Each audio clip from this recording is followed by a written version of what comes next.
자, 228쪽에 이제 용익물권 마지막 전세권인데요.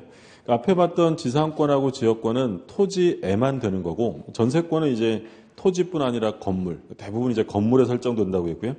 303조 1항을 보시면 전세권자는 전세금을 지급하고 타인의 부동산을 점유하여 그 부동산의 용도에 조차 사용 수익하며, 그러니까 지금 빌려서 사용 수익한다라고 되어 있죠. 이게 이제 용익물권의 성질이고, 그 다음에 이제 후단을 좀 조심하셔야 되는데, 그 부동산 전부에 대하여 후순위 권리자, 기타 채권자보다 전세금의 우선 변제를 받을 권리가 있다. 자, 용익물권이면서 뒤에 우선 변제권이 있다고 나와 있는 건 이건 담보물권의 특징이에요. 그러니까 전세권은 용익물권이면서 담보물권의 성질을 갖는 거고요. 그러니까 담보물권은 기본적으로 우선 변제권이 있다라는 말을 쓰는데, 여기 하나 유의하실 점은 우선 변제권이라는 것은 무조건 1등으로 받는다는 얘기가 아니고요. 후순위 물권자나 또는 일반 채권자보다 먼저 받아가는 것, 이것을 우선 변제권이라고 불러요. 그러니까 건물이 있으면 이 건물에 예를 들어서 갑이라는 사람이 저당권을 설정을 했어요. 1억 원. 얘가 언제 설정했냐면 5월 1일 날 저당권을 설정했고요. 요 건물주가 A라는 사람인데, 그러니까 B랑 C도 돈을 빌려주고 1억 원씩 빌려주고 저당권을 설정하지 않고 단순히 그냥 뭐 차용증만 받아두었다. 이런 사람들 우리가 뭐라고 불렀냐면 일반 채권자라고 불렀어요. 얘는 2월 1일, 얘는 2월 1일, 얘는 3월 1일 이렇게 했대요. 2월 1일, 3월 1일. 그럼 여기서 저당권이 실행되면 경매가 실행됐어요. 그러면 1순위로 배당받아갈 사람은 제일 먼저 빌려준 B예요? 아니면 저당권자 갑이에요? 갑. 이게 우선 변제권이에요. 우선 변제권은 순서와 상관없이 무조건 일반 채권자보다는 먼저 받아가는 거예요. 근데 예를 들어 여기 후순위로 을이 저당권을 설정을 했어요. 얘도 1억 원. 그러면 1순위로 배당받아갈 사람은 갑. 그 다음에 누구예요? 을이죠, 을. 그럼 이때 조심하실 점이 을이라는 저당권자가 우선 변제권이 있는 거예요, 없는 거예요? 있는 거예요. 그래서 조심하실 게 얘만 우선 변제권이 있다는 게 아니라 요 을도 누구보다 먼저 받아가요. 일반 채권자보다 먼저 받아가잖아요. 그럼 예를 들어서 3번에 병이라는 사람이 전세권을 설정했고요. 전세금이 1억이었어요. 그러면 이 저당권자는 선순위보다는 늦지만 후순위보다는 먼저 받아가죠. 물권자들은 순서대로 배당을 받는 거고 일반 채권자보다 먼저 받는 게 우선 변제권이에요. 이해되셨어요? 그럼 마지막으로 이 병이라는 전세권자는 우선 변제권이 있어요, 없어요? 있다는 거예요. 얘도 일반 채권자보다 먼저 받아가는 거잖아요. 그걸 우선 변제권이라고 하는 거지 제일 먼저 받아가는 게 우선 변제권이 아니라는 점을 조심하시고요. 그러면 지금 보시는 이 전세권은 용익물권이면서 담보물권의 성질을 함께 가져요. 자, 이 항을 보시면 농경지는 전세권의 목적으로 하지 못한다라고 되어 있죠. 이건 이제 헌법상 경자 유전의 원칙 때문에 농경지는 빌려 쓰는 전세권 설정을 금지를 명문으로 규정을 했고요. 그럼 여기서 이제 먼저 우리가 좀 봐둘 점은 담보물권의 통유성이라고 해서 담보물권의 공통적인 성질을 봅니다. 그러니까 이건 저당권 편에 가면 나오는데 얘도 담보물권이니까 미리 보는데 첫 번째 담보물권은 부종성이 있고요. 두 번째 수반성이 있습니다. 세 번째 불가분성이 있고요. 네 번째로 물상대위성이 있어요. 이게 담보물권의 기본적인 속성인데 부종성이라는 건 뭐냐면 채권과 담보물권은 운명을 함께 한다는 거예요. 그러니까 지금 얘가 저당권, 담보물권을 설정했잖아요. 그럼 이 담보물권을 설정할 수 있는 이유는 뭐가 있기 때문이에요? 받을 돈, 채권이 있기 때문이죠. 그럼 만약에 받을 돈이 없어지면, 채권이 없어지면 저당권만 남아요. 저당권은 소멸할 수밖에 없는 거예요. 당연히. 그러니까 담보물권이라는 건 채권이 있기 때문에 존재할 수 있는 거예요. 그래서 우리 시험에도 몇 번 나왔는데 저당권이 소멸하는 시점은 등기 말소시일까요? 변제시일까요? 변제. 돈 갚아버리면, 변제해버리면 담보물권의 부종성에 따라서 소멸해요. 그래서 어떤 이유든지 간에 채권이 소멸하면 담보물권도 소멸한다. 이게 부종성. 그러니까 이 갑이라는 사람이 을의 건물에 저당권 설정을 했어요. 그러면 이 갑이 저당권을 가질 수 있는 이유는 을에게 채권이 있기 때문이에요. 그래서 이 저당권에 의해서 담보되어지는 채권이라고 해서 이 채권을 우리가 뭐라고 부르냐면 피담보 채권이라는 말을 써요. 피담보 채권. 담보되어지는 채권이죠. 그래서 이게 소멸하면 저당권도 당연히 소멸한다. 이런 성질이 뭐냐면 부종성. 근데 갑이 병한테 채권을 양도합니다. 그럼 채권을 양도하면 채권만 넘어갈까요? 저당권도 따라갈까요? 따라가요. 이런 성질을 뭐라고 해요? 수반하여 이전하는 거죠. 그래서 보통 이제 부종성과 수반성을 합쳐서 부수성이라는 말을 써요. 앞머리 따서. 그래서 채권과 담보물권은 운명을 함께하고 함께 이전한다는 거고요. 자, 불가분성은 뭐냐면 담보물권은 채권에 완전한 변제가 없으면 담보물권은 목적물 전부에 그대로 남아있다는 거예요. 그러니까 얘가 1억 원을 빌렸는데 나중에 9천만 원만 변제했어요. 9천만 원만. 그러면 이 저당권은 이 건물 10분의 1에만 남아요. 전부 행사하는 거예요. 건물 전부. 이게 불가분성이에요. 완전한 변제가 없으면 담보물권은 전부에 행사될 수 있고요. 요 개념을 좀 조심하셔야 되는데 물상대위.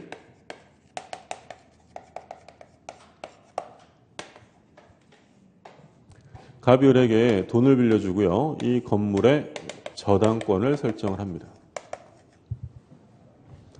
근데 이 저당된 이 부동산이 국가에 의해서 강제로 예를 들어 수용되었다.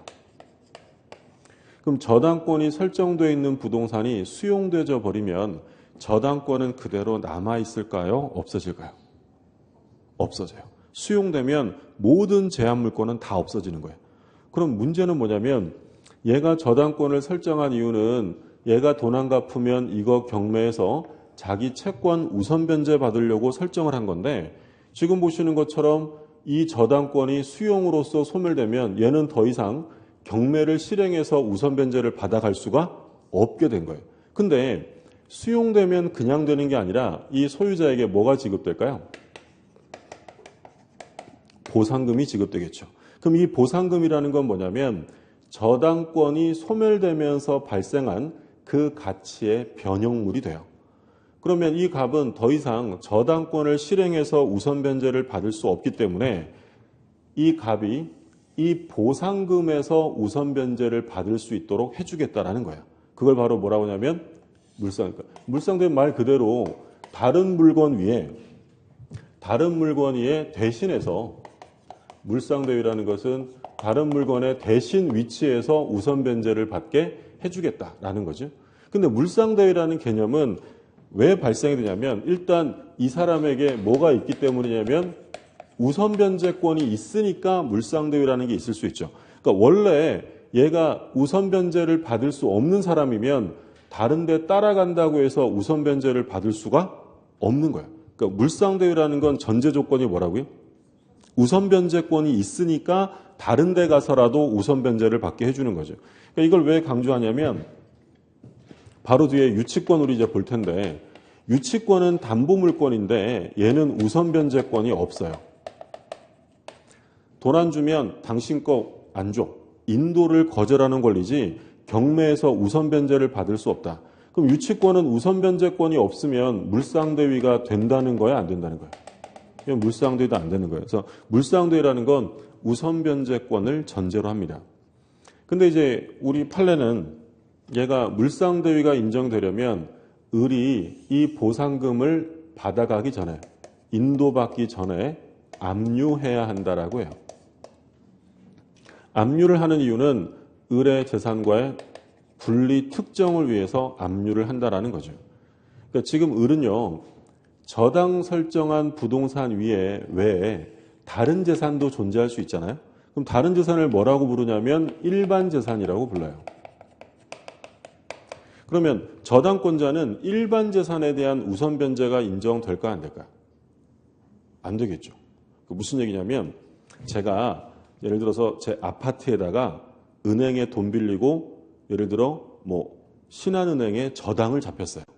근데 저는 부동산이 요 저당 잡힌 아파트만 있는 게 아니라 상가 건물도 있고 토지도 몇 개 있고요. 다른 건물도 있고 그리고 은행의 예금과 주식 등등이 있어요. 얘만 들어도 뿌듯하잖아요. 그죠? 예, 그렇게 많아요. 근데 제가 그 은행에 돈을 안 갚으면 은행이 저당 잡은 아파트 말고 다른 재산에 대해서 자기 채권을 다른 사람보다 먼저 받아갈 수 있어요? 없어요? 없는 거예요. 그게 소위 특정의 원칙이라고 하는데 저당권은 저당물에서만 우선 변제를 받아가는 거예요. 근데 이 보상금을 얘가 돈으로 받아가 버리면 이게 특정되어 일반 재산에 섞여버리죠. 그러면 우선 변제가 안 되기 때문에 섞이기 전에 압류를 해서 얘랑 분리시키라는 거예요. 그래야만 우선 변제가 인정된다라는 거죠. 그럼 물론 목적은 특정시키는 게 목적이니까 그 압류를 꼭 저당권자가 스스로 해야 돼요? 다른 사람이 해도 분리가 돼요?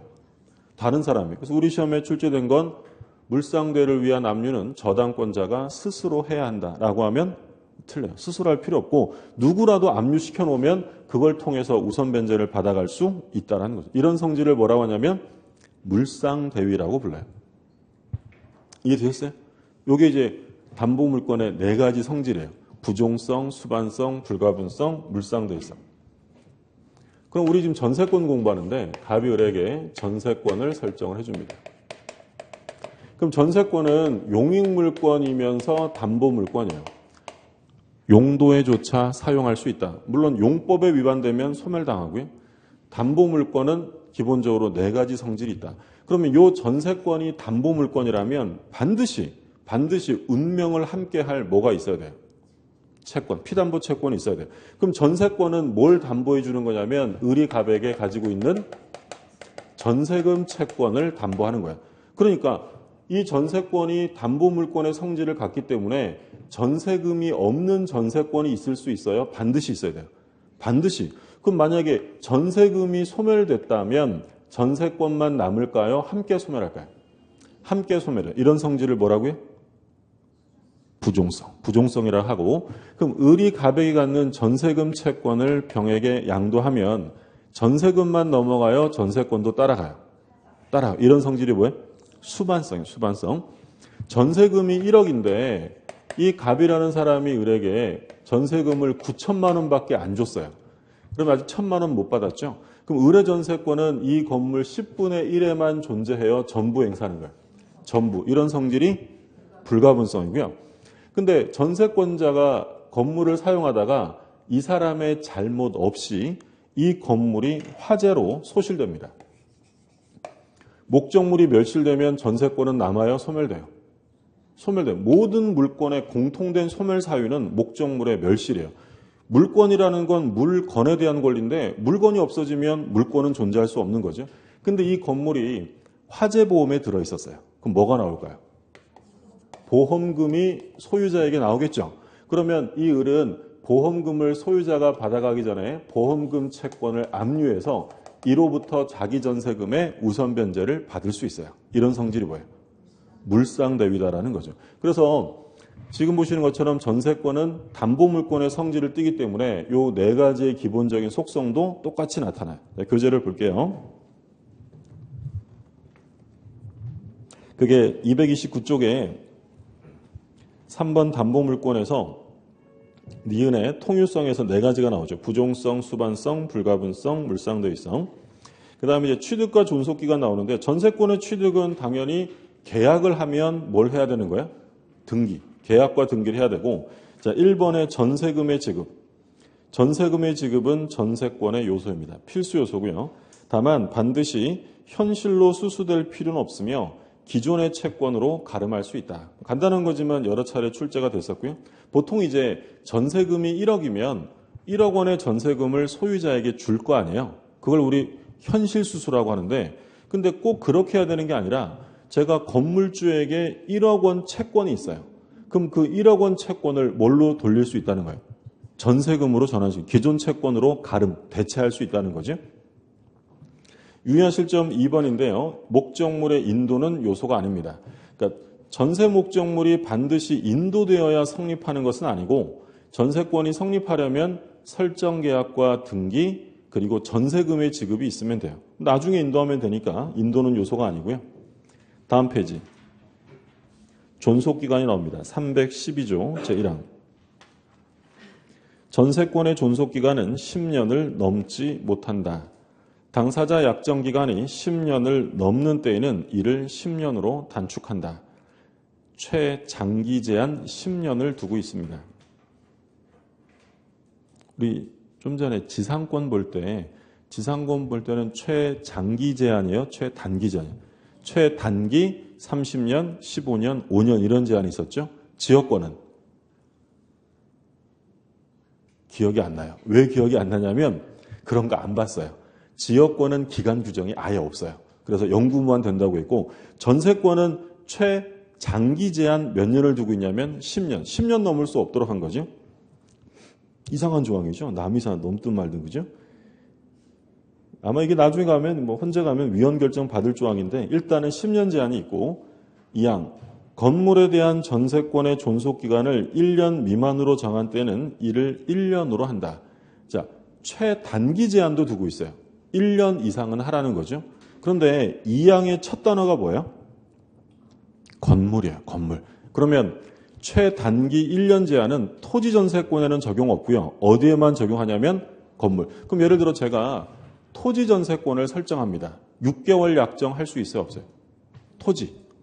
할 수 있는 거예요. 안 되는 건 뭐만 안 된다고요? 건물만 안 돼요. 건물. 사망. 전세권의 설정은 갱신할 수 있고요. 갱신할 때도 10년 넘으면 안 돼요. 자, 사항을 볼게요. 건물의 전세권 설정자가 전세권의 존속기간 만료 전 6월부터 1월까지 사이에 전세권자에 대하여 갱신 거절의 통지 또는 조건을 변경하지 아니하면 갱신하지 아니한다는 뜻의 통지를 하지 아니한 경우에는 그 기간이 만료된 때, 줄여서 말하면 별말 없었을 때라는 거죠. 별말 없이 넘어가면 그 기간이 만료된 때에 전 전세권과 동일한 조건으로 다시 전세권을 설정한 것으로 본다. 동일한 조건이에요. 기간은 어떻게 된다고 되어 있냐면 이 경우 전세권의 존속기간은 그 정함이 없는 것으로 본다. 이걸 소위 이제 법정갱신이라고 불러요. 묵시의 갱신.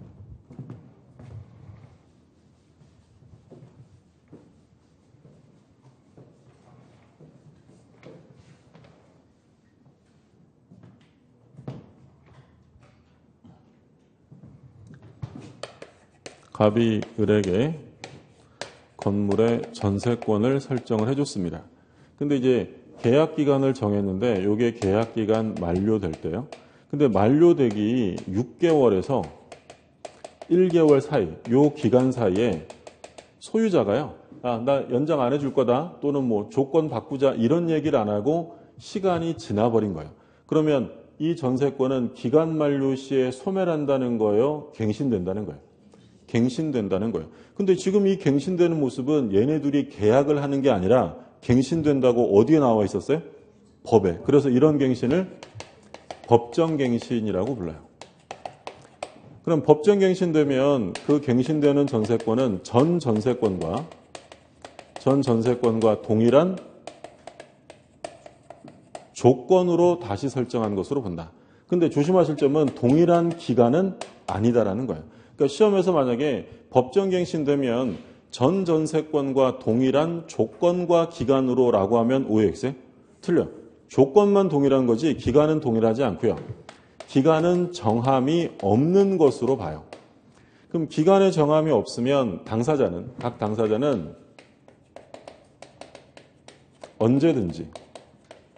언제든지 소멸을 통고할 수 있습니다.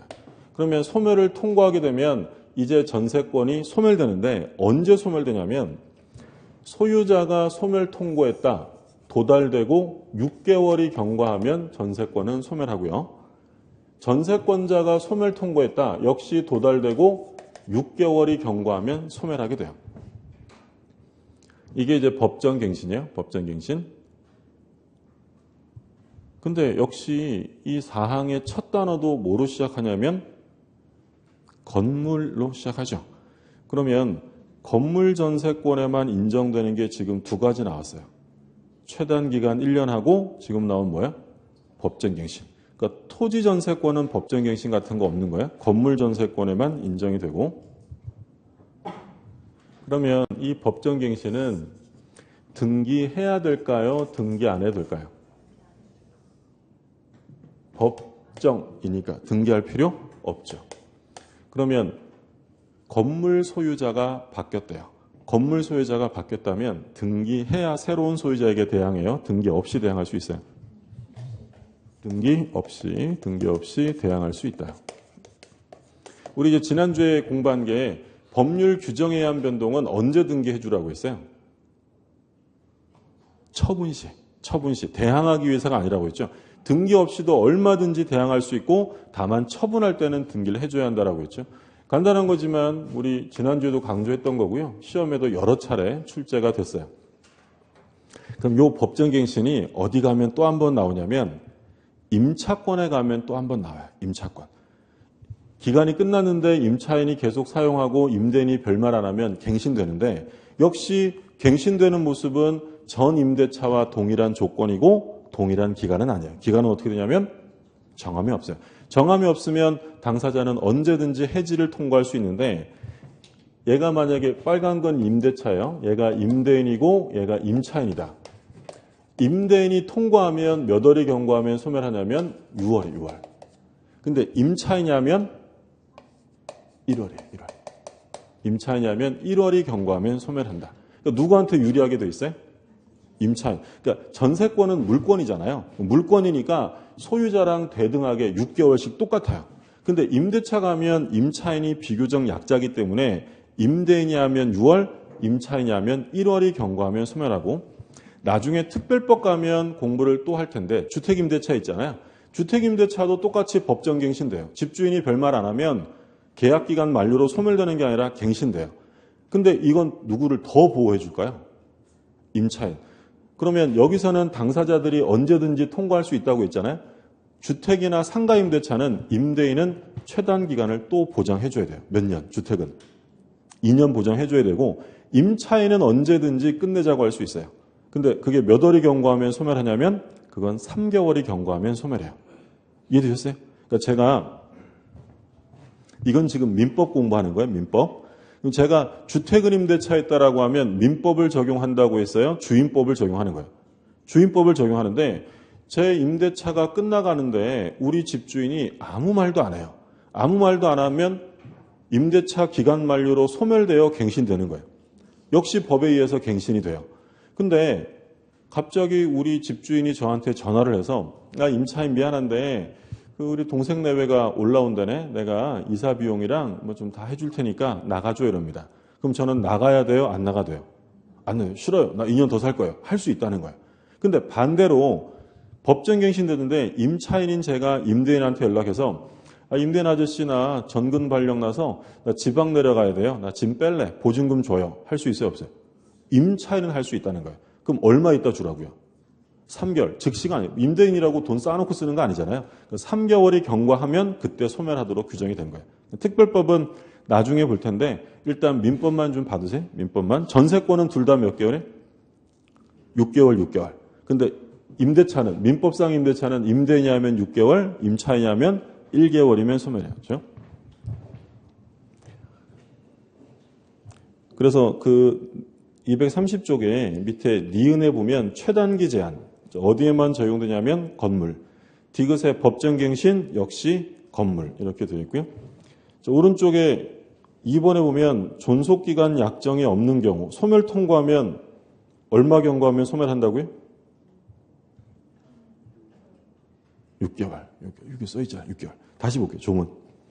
전세권의 존속기간을 약정하지 아니한 때에는 각 당사자는 언제든지 상대방에 대하여 전세권의 소멸을 통고할 수 있고 상대방이 통고받은 날로부터 6월이 경과하면 전세권은 소멸한다. 이 얘기한 거고요. 자, 그 다음에 전세권의 효력인데 1번은 간단한 거예요. 인적 범위인데 전세권이 설정되어 있는 상태에서 소유자가 바뀌었어요. 그럼 전세금 반환은 예전 소유자에게 청구해야 돼요? 현재 소유자에게 하는 거예요? 현재 소유자에게. 그 얘기를 하는 거죠. 그게 1번 끝에서 셋째 줄에 마지막에 예를 들어 이렇게 되죠. 예를 들어 소유자 갑이을에게 전세권을 설정한 후에 목적물을 병에게 매도하여 소유권을 이전하였다면 전세권자 을은 누구한테만 주장할 수 있냐면 병, 종전 소유자 갑은 책임을 면하게 된다라는 거죠. 자, 전세권자의 권리 의무인데 1번에 용익물권이니까 뭐 할 수 있어요? 사용 수익할 수 있어요. 사용 수익. 용도에 맞게 사용해야 한다고 했죠. 그 다음에 수선 유지 의무 309조. 전세권자는 목적물의 현상을 유지하고 그 통상의 관리에 속한 수선을 하여야 한다. 아까 우리 지상권 할 때 본 건데 지상권에서 수선 유지 누가 해야 한다고 그랬어요? 지상권자가 해요? 설정자가 해요? 지상권자. 물권자가 알아서 하라 그랬잖아요. 그럼 전세권도 당연히 수선 유지를 누가 하라고요? 전세권자에게 하라고 정해놓은 거예요. 근데 임대차에서는 누가 해줘야 돼요? 임대인이 해줘야 돼요. 그래서 아까 차이점으로 나타난 게 지상권이나 전세권은 비용 중에서 뭘 청구할 수 없냐면 필요비 청구가 안 돼요. 수선 유지는 부담해야 되니까. 근데 전세권자는 지상권 전세권자는 필요비는 안 되고 유익비만 되지만 임대차에서는 임차인은 유익비뿐만 아니라 뭐도 된다고요? 필요비도 된다라고 했죠. 구별해 두시고 다음 페이지. 전세권의 처분 나오는데 306조를 보세요. 전세권자는 전세권을 타인에게 양도 또는 담보로 제공할 수 있고 그 존속기간 내에서 그 목적물을 타인에게 전전세 또는 임대할 수 있다. 그러나 설정행위로 이를 금지한 때는 그러하지 아니하다. 그러니까 일단 원칙은 전세권을 양도하거나 다른 사람에게 빌려주려면 소유자의 동의를 얻어야 돼요? 필요 없어요? 필요 없어요. 물권이잖아요. 물권은 원래 양도성이 있는 거예요. 그런데 주의하실 점은 단서조항에 설정행위로 금지한 때는 그래서는 안 된다는 거예요. 그럼 이건 뭐랑 비교가 되냐면 똑같은 용익물권인데 지상권. 아까 지상권은 양도성이 절대적으로 보장되기 때문에 양도 금지 특약을 해도 무효다라고 했어요. 근데 전세권은 양도 금지 특약 할 수 있어요? 없어요? 있다는 거예요. 그리고 등기하면 다른 사람에게 대항할 수 있다. 비교해 두시고 그러니까 지상권의 양도성은 절대적이고 전세권의 양도성은 금지시킬 수 있다라는 점.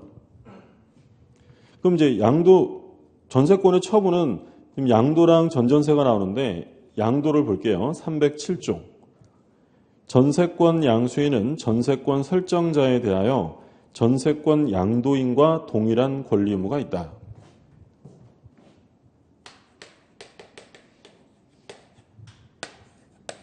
갑이 설정자고 을이 전세권자. 근데 을이 병에게 전세권을 양도했다. 그러면 비교되는 게 이제 전전세인데, 전전세. 전세권의 양도라는 건 이 전세권자가 전세권을 얘한테 팔고요. 계속 전세권자로서 남아있는 거예요? 얘는 나가는 거예요? 팔고 나가는 거예요. 얘는 법률 관계에서 빠지는 거죠. 그러면 이 양수인, 전세권 양수인 병은 전세금의 반환을 기본적으로 누구에게 청구해야 되느냐? 이 사람이 빠지고 나간 거니까 을이 갑에게 가지고 있던 권리를 누가 고스란히 받는 거예요? 병이 받는 거죠. 그럼 병은 누구에게 청구하는 거예요? 갑에게 하는 거지 을에게 하는 것이 아니다라는 거예요. 그게 전세권의 양도예요. 근데 전전세는 갑이 을에게 전세권을 설정을 해줍니다.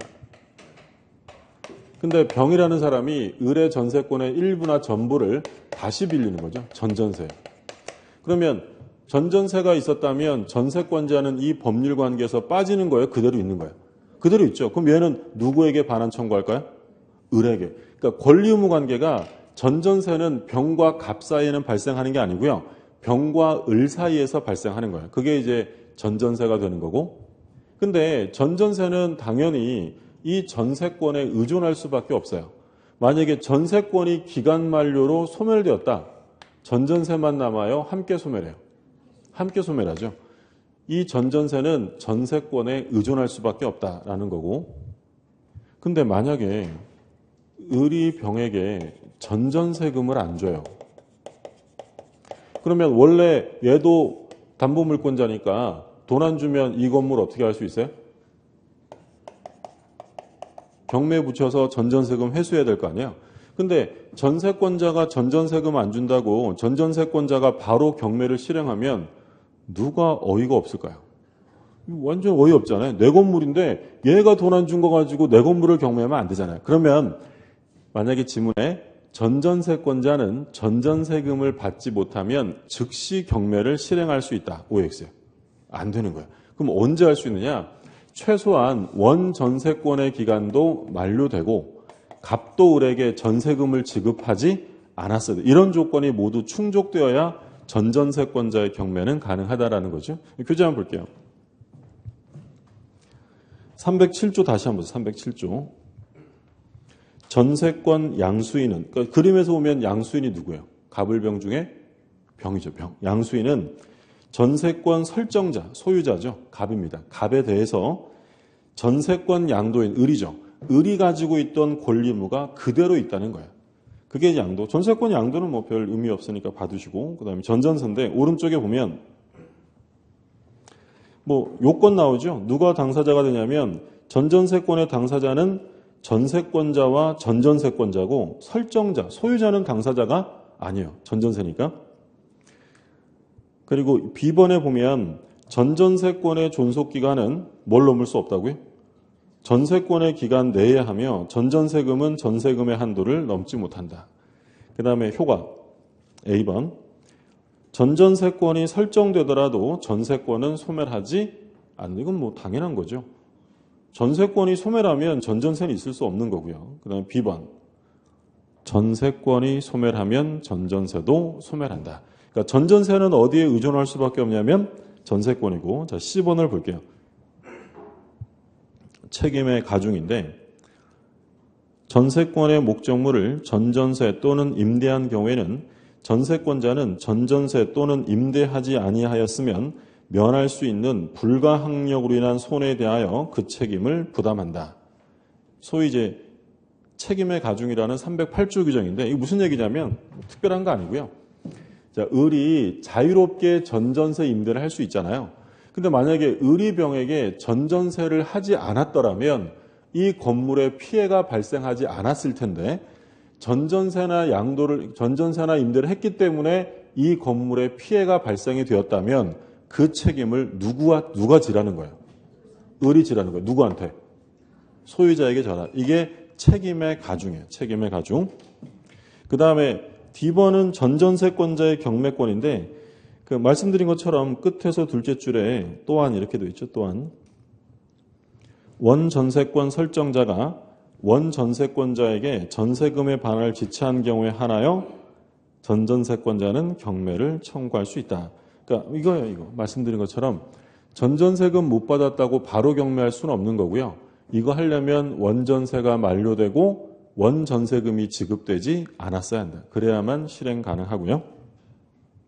자, 전세권의 소멸입니다. 다음 페이지 보시면 뭐 소멸 사유 나오는데 참고로 보시면 돼요. 소멸 청구. 뭐 의무를 위반하면 소멸 청구하는 거고 아까 기간을 안 정했을 때는 소멸 뭐 한다 그랬죠? 통고. 소멸 청구, 통고는 좀 달라요. 소멸 청구는 도달되면 즉시 소멸이에요. 근데 통고는 일정한 기간이 지나야 되는데 전세권은 얼마가 지나야 한다고 했냐면 6개월이라고 되어 있었고 자, 소멸 효과인데 동시행 관계가 나오죠. 317조. 전세권이 소멸한 때에는 전세권 설정자는 전세권자로부터 그 목적물의 인도 및 전세권 설정 등기, 말소 등기에 필요한 서류의 교부를 받는 동시에 전세금을 반환해야 한다. 이게 동시행 관계를 명문으로 규정한 것이고요. 우리가 계약법 가면 동시행 관계를 공부할 텐데 갑이랑 을이랑 매매를 했어요. 매매. 그럼 갑이 을에게 얘가 이제 매도인이면 등기와 인도를 해줘야 되고 을은 갑에게 뭘 줘야 돼요? 매매 대금을 줘야 돼요. 그러면 이건 누가 먼저 이행하는 게 좋아요? 같이 이행하라는 거예요. 같이. 그게 동시행이에요.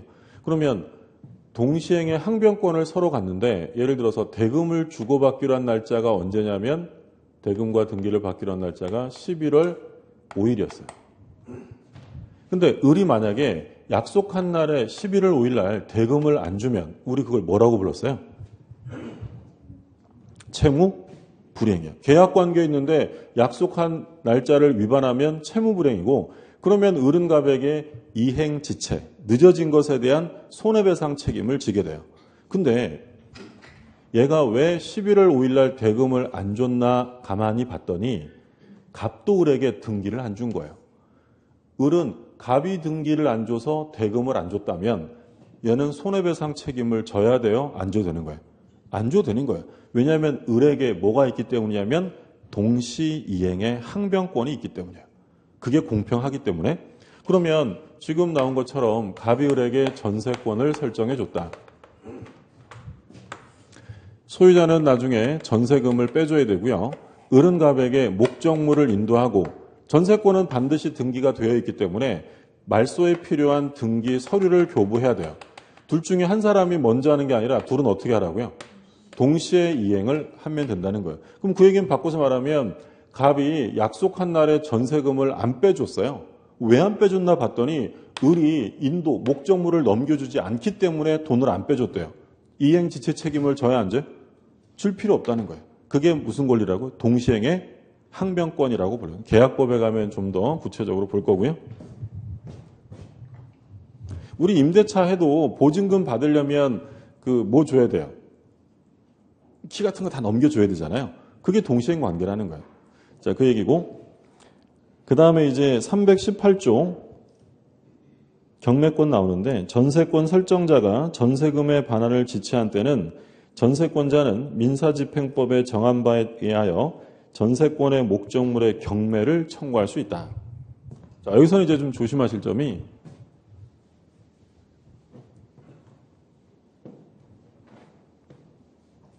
순서가 어떤 건물이 있는데 1순위로 저당권이 있어요. 저당권. A의 저당권. 2순위로 B의 전세권이 있습니다. 등기부를 봤더니 A가 1순위 저당권이고 그 다음에 2번에 B가 전세권. 이때 경매가 실행되었다. 저당권이 실행되면 그 밑에 있는 전세권은 경매 시에 존속할까요? 소멸할까요? 자, 얘는 둘 다 물권이에요. 둘 다 물권이면 어느 게 우선할까요? 선순위예요. 그러면 경매 실행되면 저당권이 경매로 소멸할 거 아니에요. 배당받으면서. 그럼 그 밑에 깔려 있는 건 어떻게 될까요? 무조건 소멸하는 거예요. 우리 막 뉴스에 많이 나오잖아요. 주택을 임대차하고 들어갔는데 저당권이 달려있는 집에 들어가가지고 경매 실행되면 날아가는 거예요. 이건 당연히 소멸이에요. 소멸. 자, 하나 더 볼게요. 근데 이번에는 거꾸로 A가 전세권자 먼저 들어왔고요. B가 저당권자로 들어와 있어요. 자, 이 상태에서 경매가 실행되었다. 요 A라는 전세권은 존속할까요? 소멸할까요? 얘보다 위에 있으니까 원칙적으로 존속합니다. 근데 소멸하는 경우가 있어요. 언제 소멸하냐면 이 전세권자가 배당을 요구하면 그때는 소멸하게 됩니다. 배당을 요구하면 소멸하게 된다. 그러니까 경매가 실행되면 원칙은 이 전세권은 존속하기 때문에 경락인이 이 전세권을 떠안아야 돼요. 소위 인수해야 되는 거죠. 근데 경매가 실행됐더니 전세권자가 뭐라고 하냐면 나도 이 건물 마음에 안 들고 나갈래. 내 전세금 빼줘. 라고 법원에다가 뭐 한다고요? 배당을 요구하는 거예요. 1순위로 누가 배당돼요? 얘가 받겠죠. 그럼 돈 받으면 담보물권은 존속해요? 소멸해요? 소멸하죠. 그러면 다 소멸되는 거예요. 이해되셨어요? 근데 여기서 이제 오해를 많이 하는 게 이제 처음엔 뭐냐면 이 사례에서 C가 저당권을 가지고 있어요. A 저당권, B 전세권, C 저당권. 근데 이 C라는 저당권자가 경매를 실행합니다.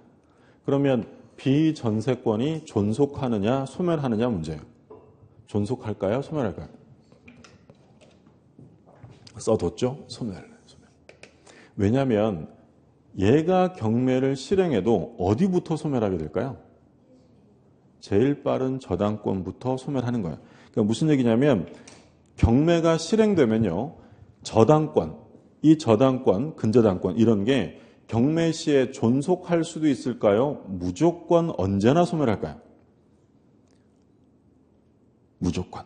저당권은 돈 받는 게 목적이지 사용하는 게 목적이 아니잖아요. 그럼 경매가 실행되면 무조건 저당권은 다 소멸하는 거예요. 그러면 4번의 D가 또 뭐 일부 전세권, 5번의 E가 뭐 가압류, 6번의 F가 저당권.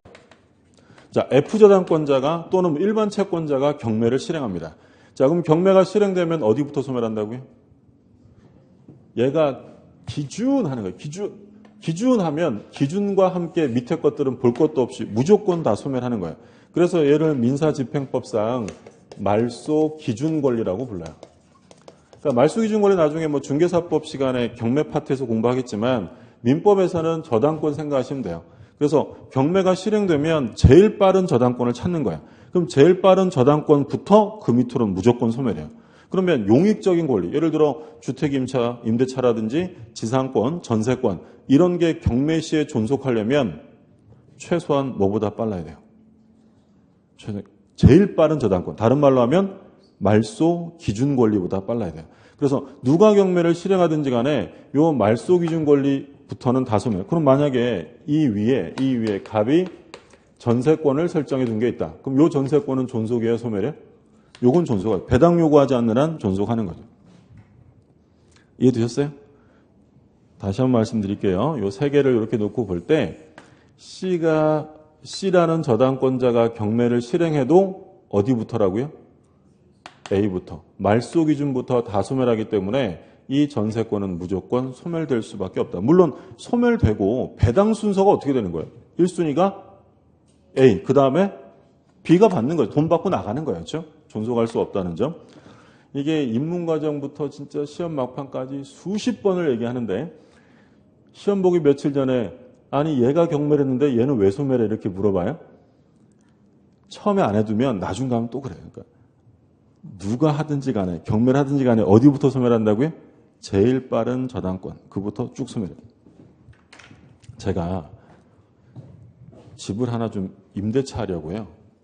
아파트 하나 임대차 하려고 하는데 근데 임대차 할 때 권리관계를 좀 봐야 될 거 아니에요. 그럼 제가 볼 때 등기부를 봤는데 이 건물, 이 아파트에 저당권이 이미 들어와 있어요. 그러면 저는 그 집에 임대차 들어간다면 뭘 각오해야 돼요? 나중에 경매 실행되면 난 나가야 된다. 이걸 각오해야 되는 거예요. 근데 제가 임대차에서 먼저 들어가서 인도와 주민등록을 갖췄는데 그 다음에 저당권이 들어왔다면 저는 나가야 돼요? 안 나가야 돼요? 안 나가도 되고 확정일자 갖췄다면 난 나갈래, 돈 줘 라고 선택할 수 있는 거예요. 근데 저당권이 무조건 선순위로 들어와 있으면 여기서는 경매 시에 존속할 수가 없다라는 거죠. 그 얘기고. 이해되셨어요? 네. 자, 그 얘기가 그 235쪽에 나와 있어요. 기억에 선순위 전세권과 후순위 저당권 나와 있고, 그러면 선순위 저당권은 원칙적으로 존속한다고 했죠. 근데 셋째 줄을 마지막에 다만 전세권자가 뭐 하면 배당 요구하면 걔가 배당 받고 소멸하는 거예요. 근데 니은에 보면 후순위 전세권과 선순위 저당권 무조건 소멸하는 거죠. 선순위 저당권이니까. 자, 그다음에 일부 전세권 나오는데 건물 일부의 전세권자는 목적물 전부에 대하여 우선 변제권이 인정돼도 전부를 뭐 할 수는 없냐면 경매 신청할 수는 없다. 일부 전세권의 효력이에요. 그러니까 건물이 있는데 이게 갑이 소유하는 건물인데요. 건물의 일부분에만 을이 전세권을 설정했다.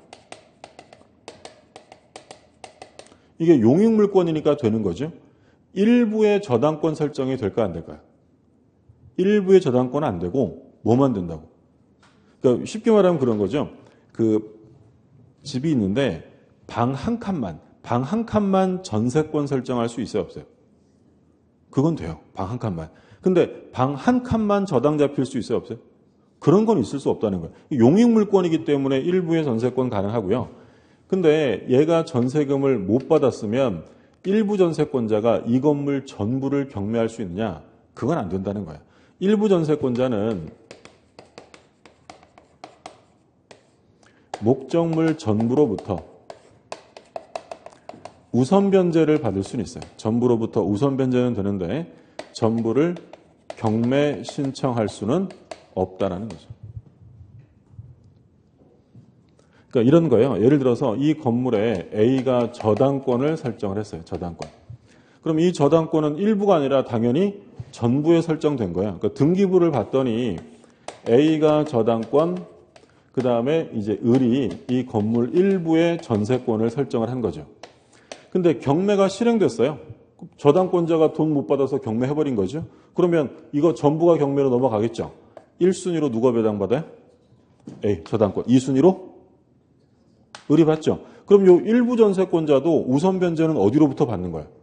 전부로부터 받는 거예요. 그러니까 일부 전세권자도 우선 변제를 전부로부터 받을 수 있는데, 근데 요 일부 전세권자가 내 전세금을 안 줘? 네 건물 다 경매해버린다. 이건 돼, 안 돼? 그건 안 된다는 거죠. 그래서 이 일부 전세권자는 다른 사람이 경매를 전부 실행했을 때 순위에 따라 배당받는 건 되지만 자기가 전체를 경매할 수는 없다. 중요한 판례고요. 뭐 계기가 또 박사 안에 나와 있고, 그 다음에 316조가 나오죠. 1항. 전세권이 기간 만료로 인하여 소멸한 때는 전세권자는 목적물을 원상에 회복해야 하며 목적물에 부속시킨 물건은 수거할 수 있다. 그러니까 전세권자가 설치한 벽걸이 TV, 벽걸이 에어컨, 이건 독립성이 있는 거잖아요. 이건 누구 거예요, 그러면? 설정자 거예요, 전세권자 거예요? 전세권자 거니까 수거할 수 있는 거예요. 근데 단서에 그러나 설정자가 부속물의 매수를 청구한 때는 전세권자는 정당한 이유 없이 거절하지 못한다. 그러니까 놔둬요, 내가 살게 라고 누가 할 수 있다고요? 설정자가 할 수 있어요. 2항을 보시면 2항. 전항의 경우에 그 부속 물건이 설정자의 동의를 얻어 부속시킨 것인 때에는 전세권자는 설정자에 대하여 그 부속 물건의 매수를 청구할 수 있다. 그 부속 물건이 설정자로부터 매수한 것인 때에도 같다. 그러니까 2항은 설정자가 아니라 누가 청구하는 거예요? 전세권자가. 자, 우리가 지상권하고 토지임대차에서는 무슨 매수라고 그랬어요? 땅을 빌렸으니까. 지상물 매수고, 요건 지금 뭘 빌린 거냐면 건물을 빌린 거예요. 건물을 빌리면 지상물 매수가 아니라 뭐라고요? 부속물 매수예요. 그러면 이 부속물 매수를 청구한다는 것은 이 부속물이라는 게 독립성이 없어도 돼요? 반드시 있어야 돼요? 반드시. 그러니까 지금 건물이 있는데 갑이 건물을 소유하고 있어요. 근데 요 의뢰하는 사람이 예를 들어 전세권자나 또는 건물 임차인인데 물건을 설치했어요. 요게 독립성이 있을 수도 있고 없을 수도 있다고 했죠. 그럼 독립성이 있으면 이게 누구 거라고요? 전세권자 임차인 거예요. 독립성이 없으면 건물에 부합돼 버리죠. 그럼 누구 거예요? 얘게 되는 거예요. 그러면 이게 독립성이 있으면 을이 끝나고 나갈 때 갑한테 아저씨가 이거 사세요라고 부속물 매수를 청구할 수 있다라는 거죠. 근데 건물 임차인이나 전세권자가 붙여놓고 아무거나 다 사달라고 하면 임대인에게 너무 피해가 될 수 있잖아요. 그래서 전세권자가 부속물 매수를 청구할 때는 갑의, 설정자 갑의 동의를 얻어서 설치했거나 또는 갑으로부터 뭐 한 경우에? 매수한 경우. 그러니까 얘 동의를 얻었거나 얘한테 산 것만 매수 청구가 가능하다. 무조건 다 되는 건 아니고. 그러면 전세권은 건물에 관해서 설정했을 때 부속물 매수 청구가 된다면 이 부속물 매수는 어디 가면 똑같이 한 번 더 나올까요? 아까 우리 지상권은 어디 가면 똑같이 나온다고 그랬죠? 지상물 매수가? 토지임대차. 그러면 전세권에서 부속물 매수가 나오면 이 부속물 매수는 똑같이 어디 가면 나오냐면 건물임대차가 나와요. 건물임차인도 아무거나 매수를 청구할 수 없고요. 동의를 얻어 설치했거나 또는 임대인으로부터 매수한 경우, 그런 경우에 제한된다. 자, 밑에 유익비 나오죠. 필요면 안 되고 유익비 청구만 가능하다라고 했고요. 자, 담보물건이 이제 나옵니다. 오른쪽에 통유성, 아까 4개 보셨어요. 부종성, 수반성, 불가분성, 물상대위성 4가지 보셨고, 다음 페이지 첫째 줄 마지막에 다만 담보물권 중 우선 변제권이 없는 유치권에 대해서는 물상대위성이 인정되지 않는다. 그러니까 물상대위가 인정되기 위한 전제 조건은 뭐가 있어야 한다고 했어요? 우선 변제. 근데 유치권은 우선 변제 받는 권리가 아니기 때문에 물상대위가 있을 수 없다.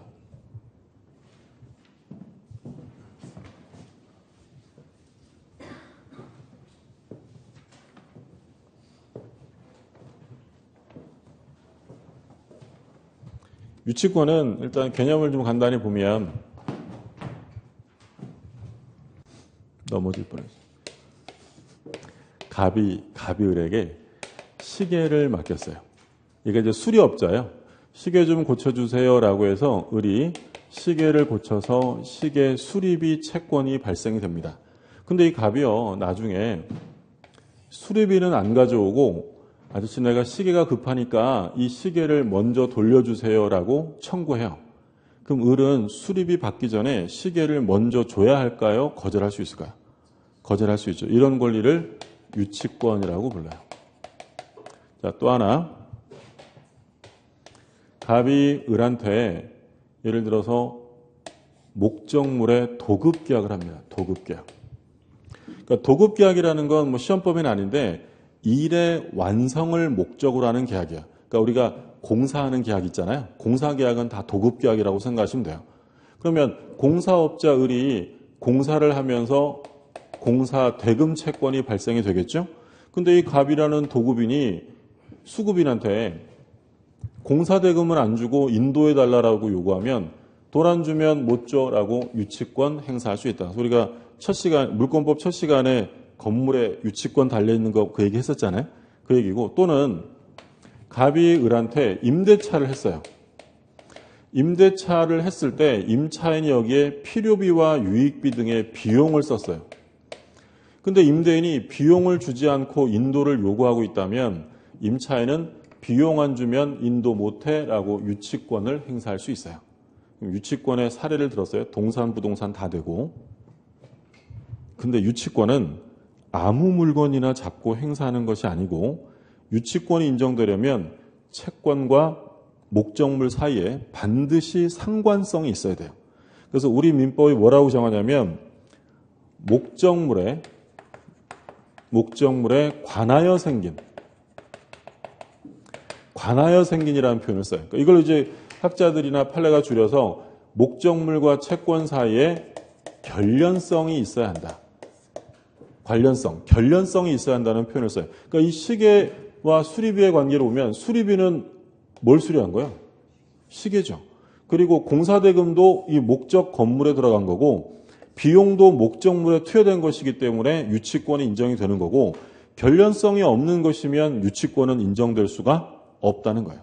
예를 들어서 갑이 을한테요. 아저씨 내가 오늘 시계가 꼭 필요해. 시험 보러 가야 되니까 시계 좀 줘. 수리비 가져와. 갑이 뭐라고 하냐면 그럼 내가 훨씬 이거 내가 새로 산 신형 노트북인데 아저씨가 이거 잡으시고 시계는 돌려주세요. 을이 그래 한 봐주지 이러면서 시계를 돌려주고 노트북을 점유하기 시작합니다. 그러면 수리업자 을은 노트북에 대한 유치권을 행사할 수 있을까 없을까요? 없다라는 거예요. 왜냐하면 저 수리비는 뭘 고친 거야? 시계를 고친 거지 노트북을 고친 게 아니에요. 얘하고는 아무런 상관성이 없기 때문에 유치권이 인정될 수 없어요. 그러니까 유치권이 인정이 되려면 반드시 채권과 목적물 사이에 뭐가 있느냐면 결련성이 반드시 있어야 한다는 거고요. 자, 교재를 한번 볼게요. 320조를 볼게요. 조문 320조. 1항. 타인의 물건 또는 유가증권을 점유한 자는. 그러니까 물건이니까 동산, 부동산 다 들어가는 거예요. 동산, 부동산, 유가증권 다 들어가고 이걸 이제 줄여서 이제 목적물이라고 표현합니다. 목적물을 점유한 자는 그 목적물에 관하여 생긴 채권. 이 관하여 생긴 채권이 목적물과 채권 사이에 뭘 얘기하는 거냐면 결련성을 얘기하는 거예요. 그리고 변제기에 있는 경우에는 그러니까 유치권의 성립 요건 중에 하나가 변제기가 도래해야 돼요. 변제기에 있는 경우에는 변제를 받을 때까지 그 물건 또는 유가증권을 유치할 권리가 있다. 이항 전항의 규정은 그 점유가 불법 행위로 인한 경우에는 적용하지 아니한다라고 되어 있죠. 그러니까 지금 보시면 유치권이 성립하는 건 얘네들 사이에 유치권 설정 계약이라는 게 있을까요? 없을까요? 얘가 을한테 아저씨 제가 수리비를 못 드리면 아저씨는 유치권자가 되세요. 응 그럴게 라고 합의하는 거예요. 여기서도 공사업자가 도급인이 공사대금 내가 제때 못 주면 너는 유치권자가 되세요. 그럴게요 라고 합의하는 게 아니에요. 지금 320조에 나와 있는 법률이 정하는 요건을 갖추면 얘는 계약 같은 거 없이 당연히 유치권자가 되는 거예요. 그러니까 이런 담보물권을 뭐라고 하냐면 법정담보물권이라고 불러요. 교재 보시면 괄호 2번의 법적 성질. 그 법적 성질의 끝에 둘째 줄에 뭐라고 하냐면 유치권은 당사자 합의와 상관없이 법률이 규정하는 일정한 요건을 갖추면 당연히 인정되는 법정담보물권이다.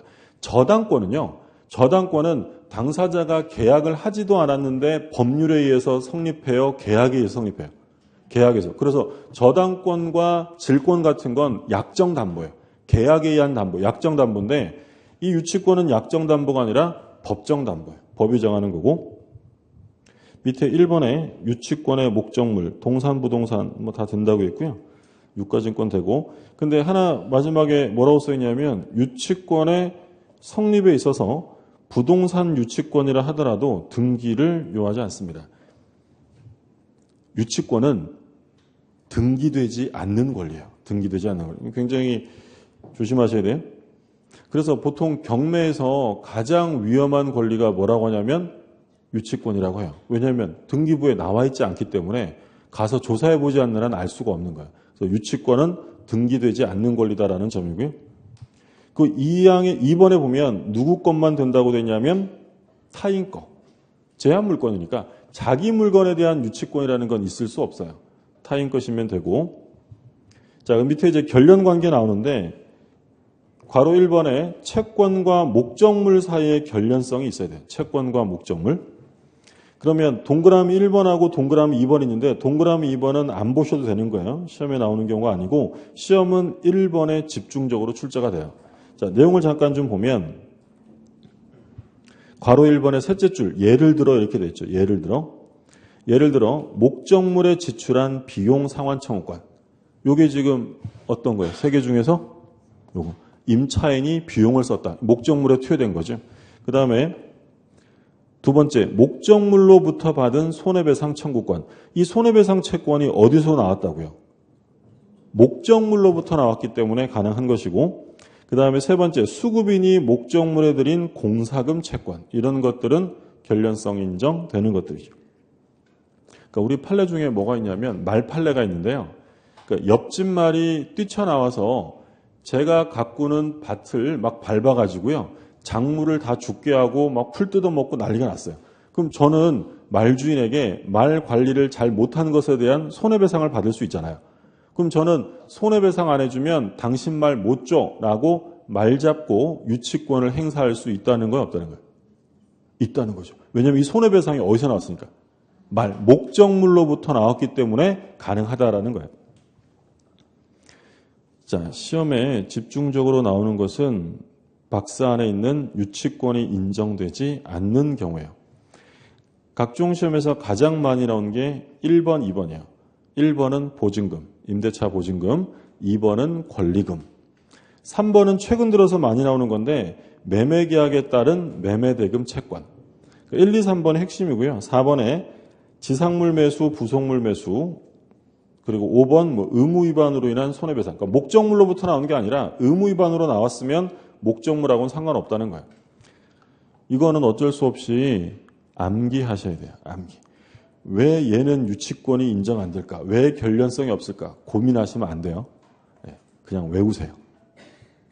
왜 그냥 외우시라고 하냐면 이게 보증금이나 권리금 이거 유치권 된다는 학자들도 많아요. 근데 우리가 지금 공부하는 건 누구 입장을 보는 거예요? 판례 입장을 보는 거예요. 그러니까 내가 생각할 때는 보증금이 결련성이 있는 것 같아. 어차피 그 집에 들어가려고 낸 돈이니까 라고 생각할 수도 있는데 그리고 그게 틀렸다는 것도 아니에요. 근데 시험에선 틀린 거예요. 시험은 뭘 가지고 낸다고요? 판례. 그러니까 판례 입장을 잘 기억하셔야 돼요.